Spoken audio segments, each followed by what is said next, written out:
Hey everyone, happy Thursday. Thank you so much once again for joining us, and we hope that you had a great holidays, or I should say just great Christmas with your friends and family, and maybe you're off work this week and you're hanging out, and I'm honored that you're choosing to watch this video in light of maybe more free time than you typically have. But thanks again for jumping into Devos.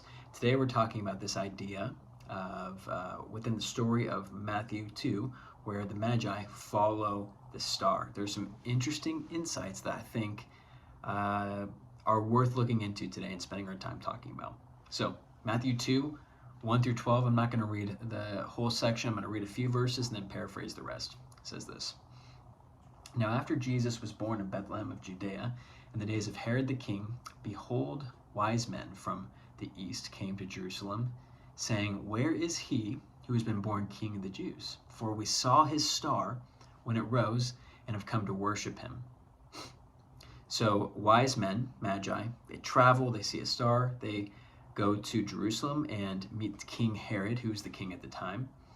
And King Herod inquires not only of them, but of his own religious crew, likely the Sadducees, and gets their take on this. They quote an Old Testament prophet that says this, And you, O Bethlehem in the land of Judah, are by no means least among the rulers of Judah, for from you shall come a ruler who will shepherd my people Israel. The Magi go, they find Jesus, and before they go, King Herod says, If you find him, tell me where he is, because I want to worship him too. Well, when they go, they worship Jesus, they give him the gifts. They get warned not to go back to King Herod, because King Herod's idea, his plot, is not actually to worship, it's to kill Jesus, because he doesn't want a baby king growing up and starting a revolution and taking over his kingship. King Herod was a little insecure about all this. That's the overview of the story. Here's some interesting insights, though. Maybe you don't know. I know I didn't until I did some study. So first off, King Herod, the Magi, the wise men, their job was to be astrologers. They followed the star to find Jesus, not because they were looking for him, but because that was their job. It's fascinating. So they study the stars, study the sky. They see a star that looks entirely different than what they're used to, and they're compelled to follow it. And in doing so, they are following and going after Jesus. But here's the thing, they're pagans.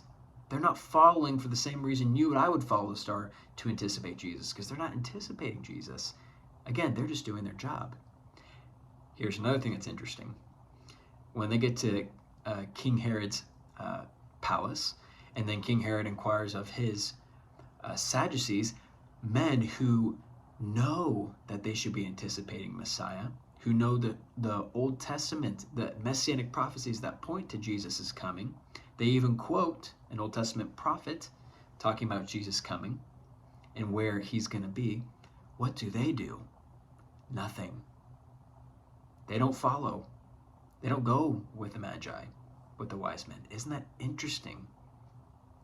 So, again, just an interesting insight. Men who were just doing their job, they're pagans. They don't know who Jesus is.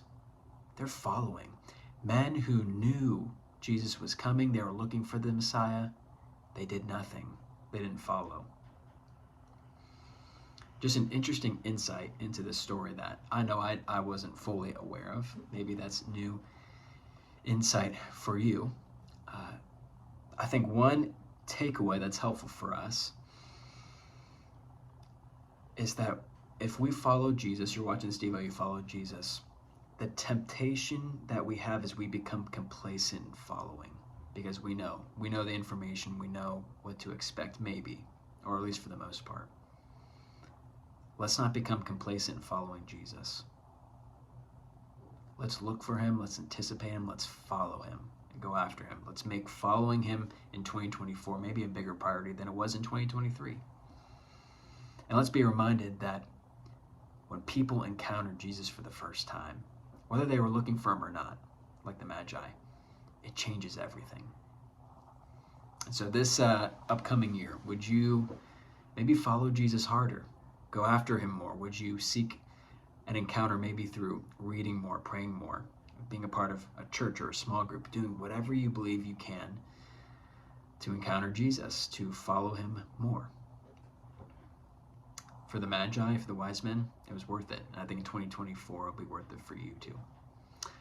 Happy early New Year's to you all. Thank you so much for watching Devos, being a part of our devotionals in 2023. And so, happy early New Year's, and I'll see you next time.